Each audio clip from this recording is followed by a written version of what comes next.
Hello guys, Abel here. Me and my good friend George Michael are welcoming you.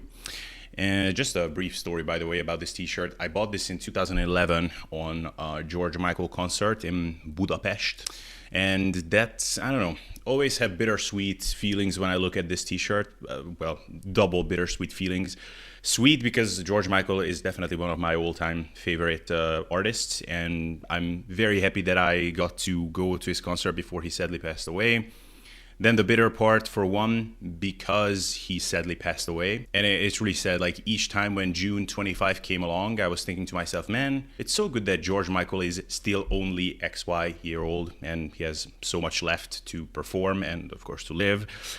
Then I was also having bittersweet feelings about this because that was one of the concerts when I realized that going to concerts is just not for me. You know, like I think concerts are for people who go there to party and to headbang and not even be so much occupied with the perfection of the music, but just enjoy themselves. I'm not like that. When I go to a concert, I usually do it to check out how a performer that I think is really, really high quality is living up to the standard in real life. And that's a hard standard to live up to. It's much harder to perform live. And it was a phenomenal concert with a beautiful orchestra and the visuals were magnificent. And unfortunately, I had to conclude that there was one relatively weaker part of this whole performance, and that one thing was George Michael. Like his singing was just simply not up to par with the rest of that performance. It was very sad for me to see that, but I mean, you know, I guess that's just what happens. Anyways, so in today's video, I want to talk about progressive overload, progression strategies, why we plateau on so many lifts, why we run into plateaus in our training, what we can do to break through them. I want to talk about periodization, microloading, and some other goodies. And I hope that this video is going to be one of my most helpful videos to date. The things that I'm going to be mentioning here are simple, but yet I think a lot of you might not know about them or just haven't thought about these things. And I hope that the things that I'm going to be sharing in this video, while they are simple, I think a lot of you might have just not heard about these things or even have thought about these things. So I hope that this is going to be one of my most helpful videos. I'm going to spend a large chunk of my book discussing this, so I'm kind of spilling the beans here, but that's okay. I'm happy to help. So yeah, just let me know how some of the tips that I shared here are going to work out for you, or if this revolutionized your training in some way. I'm always happy to hear about success stories. So let's start with training plateaus, because that is obviously one of the biggest problems that we all run into at some point. Basically, we start out with our training where we are going to improve basically no matter what we do, which is great. Then we arrive to that early intermediate stage, then slowly to the intermediate stage. That's where we are going to experience the first slowing down events in our training. So like things are just not going to happen as fast, but it's still going to be pretty linear. In the intermediate to late intermediate stage is where we are going to run into the first couple of plateaus. Like that's going to be the first couple of times when we are going to try to implement all the smart stuff that we heard. We will try to remember that, okay, progressive overload is important. I should add weight and reps. Maybe we might get a little bit overzealous. We don't quite understand that, okay, progressive overload is important, but it's not the case that if there is one session where I couldn't progress by this amount, then I'm already plateaued. So maybe we are going to be a little bit like overzealous about all of these things. But even if we aren't, there might actually be some legitimate plateaus. Typically, what at least I traditionally named a plateau is if you hit the same reps for the same weight for 2 sessions in a row. Now, I call this a plateau, which doesn't necessarily mean that there is anything wrong. It just means that at this point, I think we should do something. So next session, let's try something to make sure that this doesn't happen again, or even if it does, we are setting ourselves up for a better chance of success the next time around. So basically, don't do the same exact thing. So if you were benching 80 kilos for 8 reps and you're trying to get 9 and you got 8 and then 8 again, then let's do something else. as opposed to just hoping that trying 80 kilos again and trying to get 9 is going to work differently. It might, but in my experience, this is the point where it's worth becoming proactive about things. I say my experience. I was influenced by Menno Henselmans on this. He was the first person who introduced me to the idea of plateau breakers, which are basically just it's a strategy where you proactively go heavier in these cases in the next session. Do an M-rep, you will get less reps, even than 8 in this case, so your reps will drop, but it's okay. You went heavier, probably it works by stimulating your nervous system a little bit, and then you go back to the weight at which you were plateaued and try again. For a long time, I didn't understand why this works so well, but I wouldn't say it works like magic, but it works just surprisingly reliably for how simple this method is, because it's so simple that you would have thought that everybody is doing it, but clearly not. And I also noticed that when people don't implement this, things often just don't happen. Okay, but I said a lot, so let's backtrack for a second. So let's talk about the plateau phenomenon first. The first thing that a lot of people don't think of, and I think that this point is not emphasized enough, we do say a lot that, okay, you don't have to add weight to the bar every single session, but I think for some reason, it's just not explained enough why that is the case. And the explanation here is pretty simple. Is because there is a difference between being plateaued versus not being able to progress by 5 pounds, okay? So the way we progress and the way we measure progression and the way we determine whether we are getting ahead or not is strictly constricted and determined by the increments that we have in weight in the gym, okay? To me, that sounded like a very complicated sentence. I hope to you it didn't.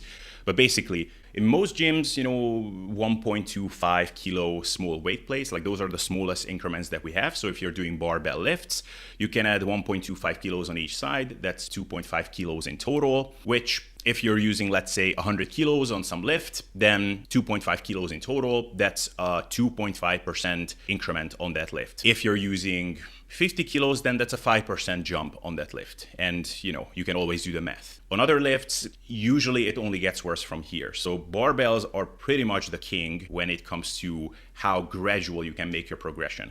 If you're looking at machine exercises, and of course, especially these stack-loaded machines, so you have a cable apparatus hooked up to the machine, and so you're just selecting the next increment. The progression increments are abysmal usually. So if you're doing cable lateral raises or bicep curls, but especially cable lateral raises where you will be working with small weights, you go from 5 kilos to 7.5. I mean, that is a 50% jump in weight, which is quite insane. If you think about it, you would never attempt to do that on any other lift. And actually, I just realized that I lied. The king is not barbell exercises. The king arguably is the plate loaded leg press. That's usually the machine where you can just keep beasting out for a very, very long time. And it also helps that leg press might be, in my opinion, maybe the most demanding exercise in existence, which, there are a couple of reasons why, I think, but you will be lifting very, very heavy weights, and you can still use those 1.25 kilo plates to overload things. In fact, arguably, you don't even have to put 1.25 kilos on each side. It might be still recommended, just in case, to make sure that you're not inducing any kind of imbalance. But it's a machine, so it's not going to tilt. And I think having slightly more weight, 30 centimeters to the left versus being perfectly symmetrically balanced is probably not going to make any difference.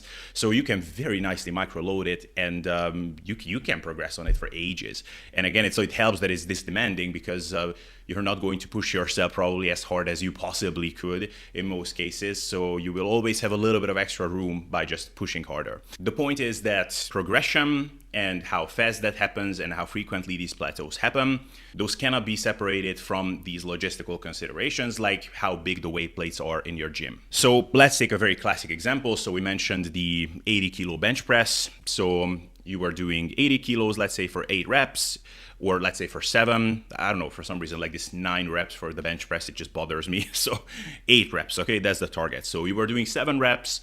You try to go up to 8 reps. So last week you did 8 reps for 80 kilos, and this week you go up to 82.5 kilos and you get 7 reps. Now, most people, I think, at this point would not say that they regressed, but they might say that, okay, I just didn't progress yet. Like at this point, progression is going to take a longer time, so I just need to wait this out. So next time I will try it again. The thing is that going from 80 kilos to 82.5 and then losing a rep from 8 to 7, depending on which type of model you're using and which type of calculator you're using, it could actually be considered progress. Okay, so the Abel formula, that might be the most famous 1 rep max calculator, which you might wonder, like, why am I using a 1 rep max calculator? I'll get to that in a second as well, because that's another thing that people just don't think about at all. But if I plug this into the Abel formula, let's say 80 kilos, okay, apologies, this took a little bit longer than I thought. So according to the Abel 1 rep max calculator, these two performances, so 80 for 8 versus 82.5 for 7, that would actually be considered progress. More specifically, it would actually be considered a 0.6% progression. Okay, that's small. Okay, so like 0.6%, like what would that be? So like, let's say your 1 rep max is 100 kilos, then, you know, like 0.6%, that would be going to like plus 600 grams, right? So it's actually more than a pound. So, I mean, it's more than half a kilo. So we might call it insignificant, but it is pretty like unmistakable progress. Like 600 grams on the bar put there, like you would kind of definitely notice. Like a power lifter, if you're telling them like, okay, do you want to lift this weight for your third attempt when you're doing the bench press, or can I put this 600 gram weight here? Like that's not a problem, right, bro? So yeah, just let's not underestimate this achievement. Now, if I plug it into a different calculator, so this is the Brzeski, is he like Polish or Slovakian? Seriously, these languages, like when you thought that you can not put any more t, k, z after one another, they managed to squeeze in yet another one. So according to this other calculator, it is actually a regression. If you go from 80 for 8 to 82.5 for 7, you have regressed. Okay, so like your estimated 1 rep max in the former case would be 99.3 kilos. In the other case, it would be 99 kilos. Now, I think there are two things that are worth talking about here. One is that, you know, what seems like it's a plateau or stagnation, or not even that, but like, okay, so I increase the weight, drop the reps a little bit, I just need to wait until I make progress again. Maybe you are already making progress. Like, you know, the two calculators are in a little bit of a conflict with one another. But it might actually be that the reason why you're even having these thoughts is just simply for logistical reasons. Like you just don't have small enough weight plates to actually measure the progression that is actually there. Your weight plates are just too big. It's that simple often. And then this brings us to the other thing I wanted to mention, is that I don't think any of us spend a lot of time thinking about, you know, how do we know that we progressed, right? So if we go from 80 for 8 to 82.5 for 7, I think there's not a lot of people, again, who would consider that a regression. Maybe there are some people who would consider that not progressing on this session, at least. In fact, I would say most people would consider it that way. Now, if with this weight addition, so this 2.5 extra kilos, you were to drop 2 reps, so from 8 reps, you would go to 6 reps, I think there is a considerably higher number of people who would consider that a regression. And I would be inclined to agree with that, but I don't think that anybody, so like let's say you went up from 80 kilos to 90 kilos and you would get 6 reps instead of 8. Is there anybody who would consider that regression? No, I think like most of us would be over the moon that we only lost 2 reps if we went up by 10 kilos. So, but how do we know these things? And the truth is, at this point, we largely know it from experience. Like we just played around enough with, okay, like I go this much heavier, then this usually happens. I go like this much heavier, then bad things happen. But, you know, the reason, like when you plug these things into a calculator and you check like, okay, so this is how many reps I got with this, then with this many reps, like what weight should I be able to lift? Like all of those are actually, it's kind of like a calorie calculator. It basically just is trying to predict what's going to happen. But, you know, the way these models were developed is actually, once again, pretty similar to how calorie calculators are developed, or how, you know, volume amounts are prescribed to people. They're just looking at a couple of characteristics, and based on that, they're trying to estimate what's going to happen. And, you know, there are the studies which tried developing these calculators. And what they do is just take a bunch of people, they make them do 5 RMs and 10 RMs and 20 RMs, and then they try to predict, try to find a correlation between how many reps they got with certain weights and what their estimated 1 rep max would be based on that. Then they actually test their 1 rep max, which has loads of issues. Testing 1 rep max for anyone else but someone who has for a long time practiced doing 1 rep maxes is kind of a shit show. So, all these calculators are going to be inaccurate to one degree or another. So oftentimes what might seem like regression or a plateau might actually not be a plateau. It might actually be progress. And this gets much, much wilder if you look at these stack-loaded machines. So I'm just going to plug in something that I can just a quote from my own gym. So I have this Techno Gym weight stack. So I'm at the 7.5 kilo mark with lateral raises, and I get 12 reps. Like sometimes if I'm in absolute God mode, then I might get 15. But okay, so 7.5 for let's say 12. So if I go up to the next increment, which is once again a complete insanity, 10 kilos. Okay, so I plugged it in. And holy shit, so catch this. 7.5 for 12, and then 10 kilos for 6. Which one do you think is better? Do you think I regressed because I only got 6 reps with 10 kilos? The answer is no. This constitutes progress. So this would be 0.18, so like basically a 200 gram progression, or a 2.2% progression. 2.2%? Are you crazy? That's amazing. That's pretty much the ideal rate of progress session to session. So, it's worth playing around with these numbers, because what might seem like regression could very well be progression still. Okay, now, still on the theme of, what is progress and what's not progress, another aspect of this is the unquantifiable. So we can very well measure the number of reps, and we can also measure how much weight is on the bar. But what we cannot measure, for example, very well is effort. We can measure that when the differences between 2 effort levels are obvious enough. So when you can feel that, okay, I definitely have another rep in me, which, anybody who's relatively experienced in the gym should be able to tell, versus, okay, I can barely grind this out. You can definitely tell the difference between that. But when you don't have any more reps, so you can definitely tell that you don't have another rep in you, but then one was easier than the other, that's much harder to tell. Still, a pretty experienced lifter can tell that. When it's a grinder in both cases, but one of them was an even bigger grinder, now that's very hard to tell. And I would say that should probably be taken into account in an ideal world.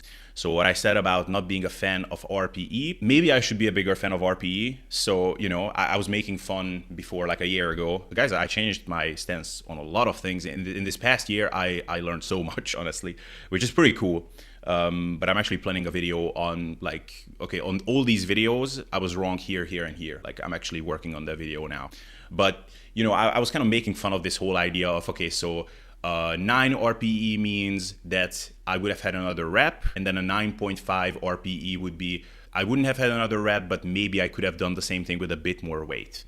Now, I don't think I was completely wrong, because I think most people just have no real means of telling apart the differences between something like that. But still, I think this is already going in the right direction, because it's trying to pick up on these subtleties, which become all the more important the more experience you're getting. When you're earlier in your training journey, which probably actually most of you guys are watching this, but it's still good to know, I think, for you as well, how hard you needed to grind. I mean, if something was easier, but maybe not so much easier this session compared to the last, that you can add another full rep, or you can add another 5 pounds to the bar, that should still be taken into account. I mean, why wouldn't it be taken into account, right? Also, what about the concept of, partial reps? Or maybe last time, if you attempted to do another rep, you would have gotten here, you would have moved an inch. This time you moved 3 inches. Now, okay, there are potentially some other issues there, because maybe that would be truly training to failure, right? Although not necessarily if you're stopping each rep. So, I mean, you can still stop the rep even if you don't train to failure if you're shooting for a given effort level. So, I mean, you don't necessarily need to train to failure to do this. And this brings up another point, which which is that the way we measure progression is not only arbitrary because of the weight plate issue that I mentioned, but it's also arbitrary because we measure progression. So we have basically one checkpoint where we evaluate whether we progressed or not. And that is at the very least at the end of a set. So, some people measure progress and they look at all, let's say 3 or 4 sets that you do for an exercise. Some other people, like often myself, I will look at the first set mainly. But even I look at all the reps that you have completed, the set has ended, and that is our checkpoint. And that's where we see, okay, like, did you progress or not? But if you think about it, that's to some extent fairly arbitrary. It's a little bit akin to like a runner, let's say doing 3 laps around the 400-meter athletics pitch or running pitch, so like a 1,200-meter run, and then the coach stands there at the end and is just looking at the time and is saying, okay, so you didn't break your time last time, so you got worse. Well, that's a fine mindset to have during a competition because, did you get there first or not? But in training, what if that runner for like the first 900 meters, that was like the best 900 meters of their life. And then at the end, they gassed out a little bit. But like everything up to that, like it's like something clearly happened. Some progress was clearly made. And then the runner could be like, but coach, like didn't you see what I did for the first 900 meters? Like at the end, I just, whatever, like I just pulled something not pulled something, but I gassed out. So, okay, we still need to work on my stamina. That's still an issue. So this is still my weakness, but something clearly happened here. So, I think you're being a bit harsh. And then the coach, of course, is like, don't talk back to me. Go and do 5 push-ups or 500 push-ups. So, just remembering back to my kayaking days and fencing days, especially. I think, and don't get me wrong, I'm not telling you to do this because I'm not doing this myself. I don't. Maybe I will just for fun at some point, but I'm not this crazy either. But probably like if you wanted to be really meticulous about your training, you would either use one of these bar speed measuring devices, which actually sound pretty cool in concept. I think they still need to work on the design a little bit, so that even if you do invest the money, they are a bit more convenient to carry around. Or what you could do is actually record yourself and then look at the set duration. Or look at, the average bar speed. So like repetition speed, how fast you completed each rep, look at the average of that or whatever, look at the first 5 reps only, but something, and try to pick up on these small, deviations or variations session to session and see like, okay, based on these things, for example, is this progress? Is it not progress? Like, I think this would be some very valuable information. You could do this. I'm not telling you to do this because, for one, it's a giant pain in the ass.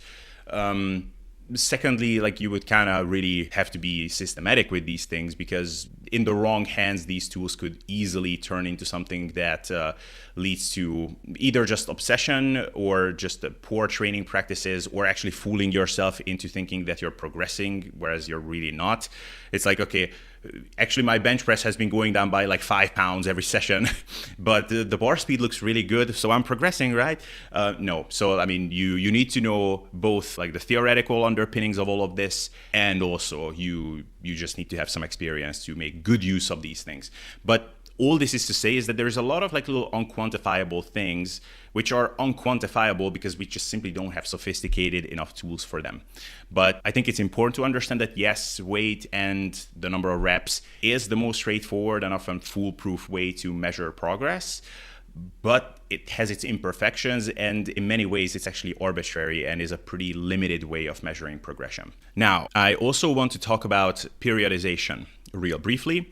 Periodization is basically just the organization of your training over time and training variables over time. So non-periodized training would be you go to the gym, your rep target is, let's say, 10, and you try to do 10 reps. And if you get that, then you increase the weight, and then you try to get 10 reps again and just repeat, ad infinitum. Periodized training would be changing some of the variables. So maybe some sessions it would be 10, then in another session your rep target it would be 6.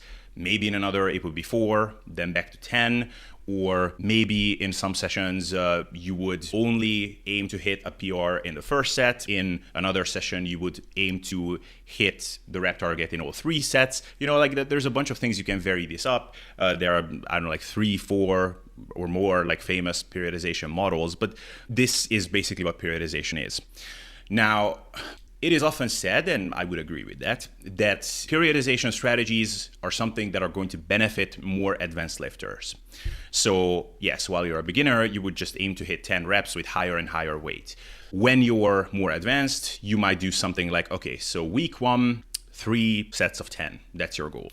Then week 2, 3 sets of 8 with a little bit higher load, that's your goal. Then week 3, 3 sets of 6, and then back to 10. And hopefully when you return to 10 reps, you can use higher weight. Now, what actually happened here? So why does this work? Because many people swear by this.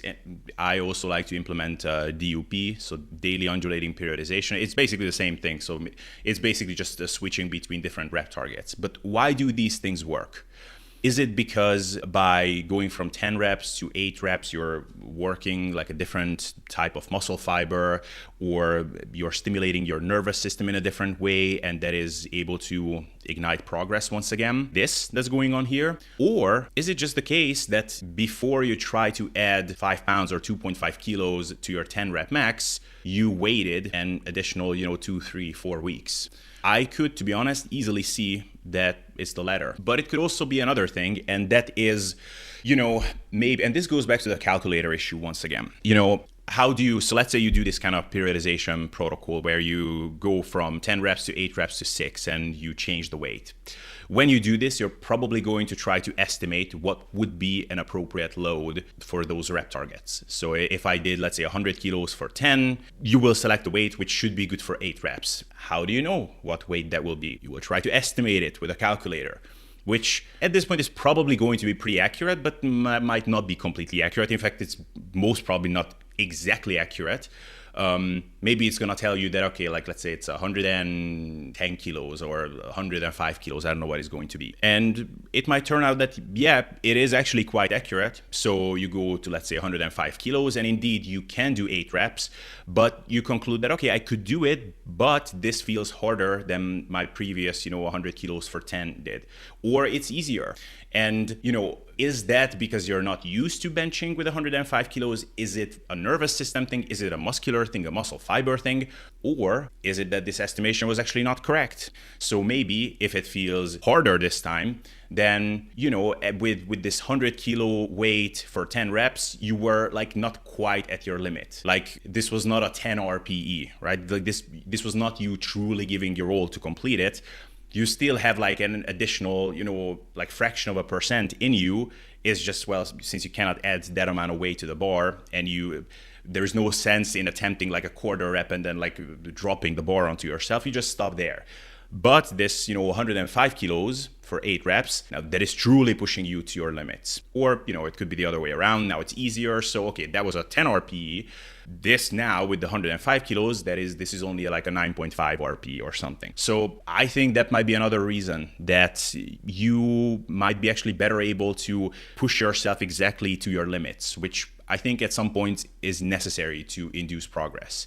And, when you're stuck at a weight and a given rep target, like it's kind of a shitty situation because, it would be good to push yourself even further, but there's no way, like the jump to do an extra rep is just too big. And also the jump to lift, the next weight increment is also too big. So you want to push yourself more, but how do I push myself more? Like do another half rep, get a spotter. Some people do that. Some people get a spotter and then they do some, assisted reps or some force reps. There are issues with that from like a fatigue standpoint and disproportional recovery burden perspective. But maybe they are doing it right, because at some point I think it is important to really push yourself to your limits to reignite that progress, but it's hard to do because of the limited tools that we have. So I think by using these periodization models and using different rep targets and different weights, you might get closer to that sweet spot where you're really pushing yourself to your limits. Simply because even though those weights were estimated from your current performance with this 10 rep max in this case, but it's not going to be completely accurate. So maybe those will actually be closer to what the real deal is. That is just a potential explanation. And of course, we cannot discount the fact that maybe there is something to this whole muscle fiber idea that, okay, with 6 reps, you're stimulating more of the fast twitch muscle fibers than you did with 10 reps. So it's going to result in better gains. It could also be. There is one other option, which I think is a very smart one. And I think it is something that probably at some point when we get really serious about lifting and if we are really committed, we should be doing. In fact, originally I wanted to name the video, "The day you start doing this is the day when you decide you're serious about lifting." But I don't want to be too gimmicky. But yes, I really do think that we should be microloading. And I think that at a certain point, it's basically unavoidable if we want to continue progression without a ton of inefficient practices in the gym, and especially if we care at all about progressing our isolation lifts, okay? Because I'm telling you that this periodization stuff, like this undulating rep target or sets times reps, and that undulating over 3 or 4 weeks that I outlined, that can work okay and can basically make the use of microloading redundant in the case of compound lifts. So bench presses and squats, stuff like that, this can be enough. On something like a cable lateral raise, it's just not going to cut it. I can tell you that. So if you use this, like let's say I have 4 sets, and so I'm gonna try to hit 10 reps in all of them, and then I'm gonna go to 12 and then to 15, then back to 10. It's going to work to a very limited extent. And once again, it's worth playing around with some calculators. Like if your weight stack goes like mine and you go from 5 kilos to 7.5 and from 7.5 to 10, I mean, I did some math on this, but did I get frustrated and I deleted it? Yeah, I did. But, if you just think about it logically, a very good progression increment on the bench press or the squat is something like, 2.5, maybe 3% per session. Newer lifters can, of course, progress much faster, but later on, this is why we can progress so well, or one of the reasons we can progress so well on these lifts, and this is why the leg press is inexhaustible almost with the progression, is because like a lot of people, like I would say most lifters, by the time they are intermediates, like 200 kilos, that's like a pretty standard weight to use on the leg press. And you can still add, 2.5 kilos in total to that, or even less. That's 1% progression. So of course you can roll with that for a long time. On the bench press, you're lifting, let's say 80 kilos, you add 2.5. I mean, what is that? That's less than 5% progress, but it's also a bit more than 2.5, but it's still very reasonable, like probably 3 point something, I would guess, is the progression amount here. Still reasonable. With this 50% increase in weight, I mean, are you completely nuts? So if you go from 5 kilos, let's say for 15 reps, to 7.5 for 15 reps, the amount of strength and muscle you would need to gain for that, it's just insane. In fact, I was playing around with some people say, okay, like this, and this is what I used to do so far, to be fair. I would just say to people, let's just use some higher rep target, 20 reps or more. And then if you then increase the weight, you won't drop down to 5 reps. You will only drop down to whatever, 12. Well, the thing is, if you do the math and see how many reps would you need to add to your lateral raise to create the equivalent situation of matching your reps with plus 2.5 kilos, at 38 reps or something like that, I was still not done with this. Or I think I had to go from 15 to 38 according to my calculation. Now, it might not actually pan out like that in real life, but I wouldn't be surprised if it did, because that's kind of my experience. At 7.5, I used 7.5 kilos on the lateral raise 3 years ago. And it's not surprising, because it's a freaking insane amount of progress that I would need to make. In fact, I might not ever get to 10 kilos for 15. But I think I can make potentially, similarly impressive gains on my cable lateral raise on this techno gym machine that I did on my bench press or some other compound lift. It's just I need to equalize the conditions. Like on the bench press, I'm not trying to go from 100 kilos to 150 and then to 200. I will go in 2.5 kilo jumps. So this is where microloading comes in. And microloading is basically just adding small amounts of weight, which would be good if the gym had, but it usually just doesn't, and making the progression a bit more reasonable. So instead of just selecting the next increment on the stack, you will put something small on the weight stack, and the total weight is going to go up by 100 grams or something like that. Now, is that a pain in the ass? Yes, it is. You will either have to buy magnetic plates, although I heard from some really good brand, it's called Everymate. Brian Borstein told me about it, and they have very reasonable prices. I don't even understand how this freaking PlateMate brand is able to get away with. So either I don't understand how they can get away with being so expensive, or I don't understand how Everymate can get away with being so cheap. something is off. But it's still like, so it's gonna be, I don't know, $30 for like 8 plates or something. And by the way, I think you don't even have to do that necessarily. Like, I just played around. I just went to the Home Depot. I mean, I was there for other reasons, but I just picked up these tiny little iron circle things, and I was looking at it, it's like, I could actually put these on my wrist cuff and put that on my wrist, and then, you know, like, this is like extra 50 grams, let's say. This one is an extra 70 grams. Or if I just use the cuff itself, that might be 70 grams, plus I add these things on top of it. Now it's 140 grams, and I can just hook that onto the weight stack. I added 140 extra grams or less. Little things like this we can use. Yes, it's going to increase the need for precise tracking of your workouts. It's also a pain in the ass because you need to carry around these things. So you don't need to do that. I mean, you don't need to do anything, right? But I'm just saying, like, if you're really serious about progressing your isolation lifts, then I think that this, to some extent, is unavoidable at a certain point. And I would also say that if you're really serious about lifting, then I think at a certain point, it is kind of just unavoidable, period. Because at a certain point, the logistical makeup of your gym and the size of the weight plates, the size and the jump in between the different levels of weight stacks, they are just forcing you into needlessly complicated training practices at times. Like, I think periodization has value, but I think we are often forced to start using it much sooner than we otherwise would have to, which just complicates things further because of these things. So, and I think microloading could be a very good way of getting around this. So the title, to some extent, stands. The day you begin microloading is the day you truly commit to lifting. Now, are there issues with microloading that limit its utility? Yes, of course. For example, on something like a lateral raise, you know, if you add 50 grams, so yeah, I mean, if you go from 5 kilos and you want to progress by, let's say, 2%, which would be pretty good, you would add roughly 100 grams. Now, one could argue that just a small alteration in your form on the lateral raise, like bending or straightening out your elbow slightly more, is going to make a bigger difference than those 100 grams that you're adding. I would say that's completely true, and that's very valid. But I think that these small variations are going to be there in your performance no matter what. You know, in practice, these sorts of objections don't really help us, because what's the alternative? I can tell you what the alternative is. It's often that we just lose focus on these lifts completely. And that's what I've been doing personally, to be honest. Like, just going there to sandbag and not even really counting my reps, just repping out. Is that the end of the world? I would say not, but at the same time, you know, for netties, I'm just not a huge fan of just quote unquote trusting the process. Like, I want to see some sort of progression, and ultimately, even if it is fine, I just don't think it's fun. Like, don't you like chasing progression at least a little bit?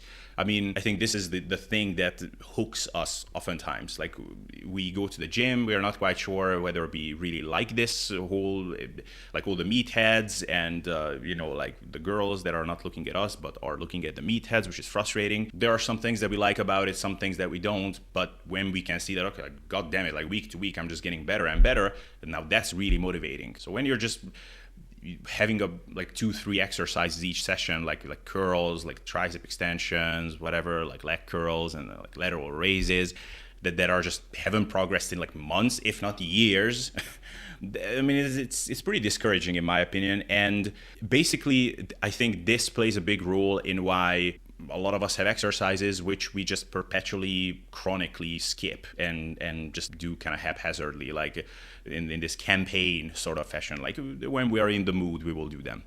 But I think that wouldn't necessarily have to be the case if we could regularly progress on these things. So I think for that reason, implementing microloading is a good thing, which I think you should all consider. That's pretty much all I wanted to say for today. Maybe actually I wanted to say more things, but I kind of got tired from all the talking.